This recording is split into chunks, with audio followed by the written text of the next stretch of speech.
The virus has caused a nuisance in our lives, but our Lord is in control.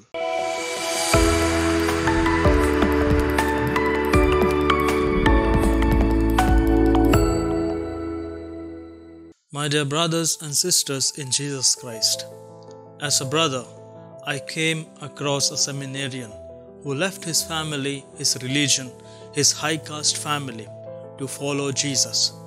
This search for God began in his life at the early age.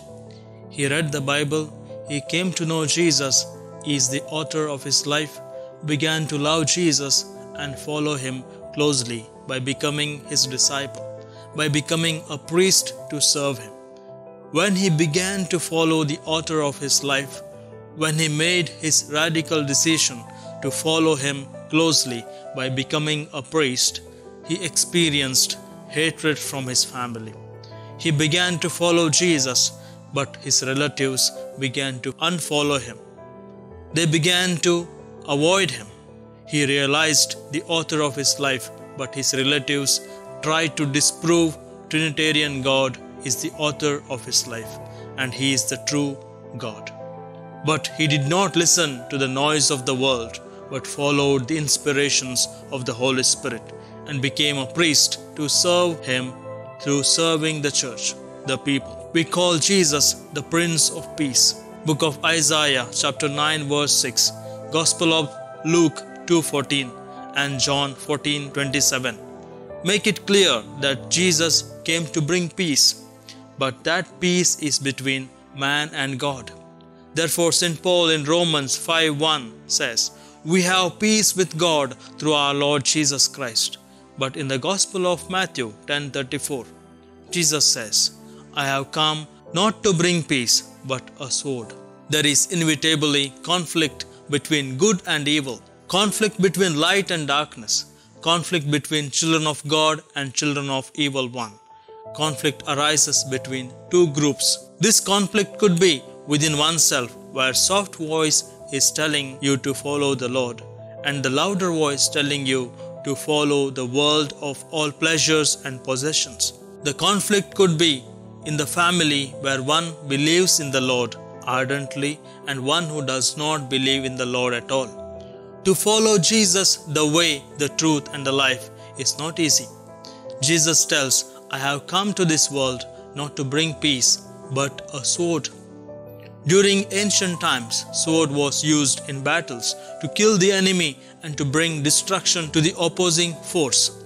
Once the enemy is destroyed, there is peace in the kingdom. When we have Jesus as the sword to destroy the enemy, peace will reign in our heart.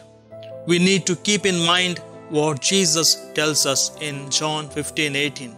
Those who reject him hate him, and they will hate his followers as well. When one follows Jesus and his teachings, the world, his family will be against him because they don't want the light to overcome darkness. They don't want to come out of their comfort zones.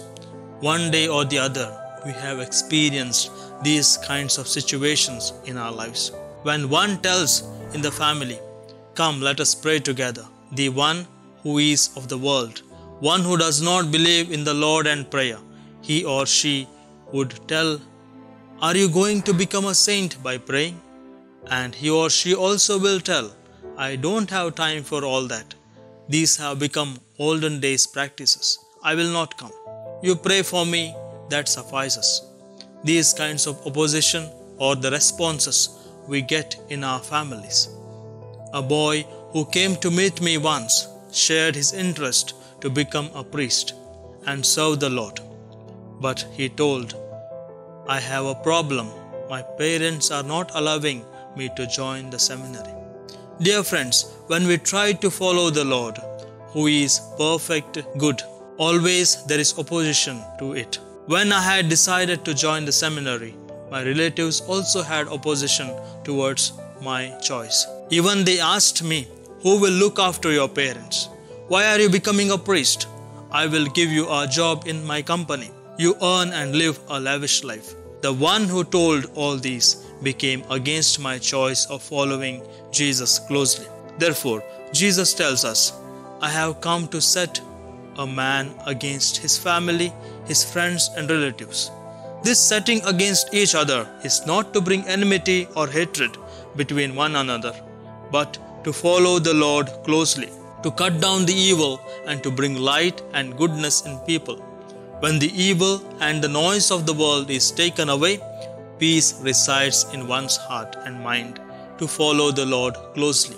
Therefore, dear friends, St. Paul, writing to the Romans, chapter 12, verse 2 says, "Do not be conformed to this world, but be transformed by the renewal of your mind, that you may prove what is the will of God, what is good and acceptable and perfect."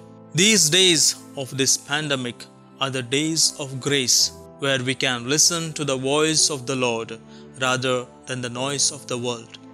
The virus has caused a nuisance in our lives, but our Lord is in control. Let us spend more time meditating His word. Ask Him to reveal His will in our life and ask Him to strengthen us to accept His will in our lives.